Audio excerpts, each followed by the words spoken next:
It's a boldface question. Step 1 is to identify the conclusion of the argument. This second boldface is the conclusion, suggesting that the proposal mentioned here is not likely to decrease the funds available for the Green Drive project. Step 2 is to link the two boldfaces with the conclusion. See, the second boldface itself is the conclusion, and the first boldface is a plan, a proposal whose implications are at issue in the argument. So with that groundwork, let's look at the answer choices. Look at answer choice A. The first presents a course of action that is alright, that the argument concludes is not likely to realize its goal. That's not correct. The argument concludes that the proposal is not likely to decrease the funds. That means it is likely to meet its goal. So answer choice A is opposite of what we wish to see. Answer choice A should be eliminated. Look at answer choice B. The first presents a course of action. This part is alright. One of whose consequences, so fine, it may have many consequences. The consequence of the contribution to the Green Drive project is what is at issue in the argument. So the first part is alright. Look at the second part.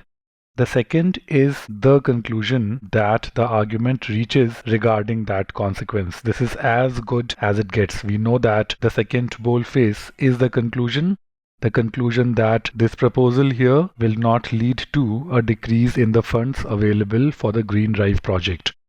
So even the second part is perfectly alright. Answer choice B is likely the correct answer choice. Let's look at C. The first presents a course of action that the argument concludes is not likely to realize its goal. This is similar to answer choice A. This is not going to be correct, and in fact the second part here, the second presents evidence, is even worse. The second is not presenting any evidence. The second boldface is the conclusion of the argument. So answer choice C is a very poor answer choice. Look at choice D now. A course of action that the argument contends is the best available. Nothing like best available has been said in the argument, so this part is not correct. So answer choice D should be very comfortably eliminated. Look at choice E now. See, the first part here is loosely correct, although the purpose of the argument is not to defend against criticism. But yes, in the process of this entire reasoning, the conclusion that it is reaching is saving the proposal from any criticism. And yes, there have been complaints and all. So loosely, we can say that, okay, the first part here is all right, although not the best. We cannot eliminate this answer choice on the basis of its first half.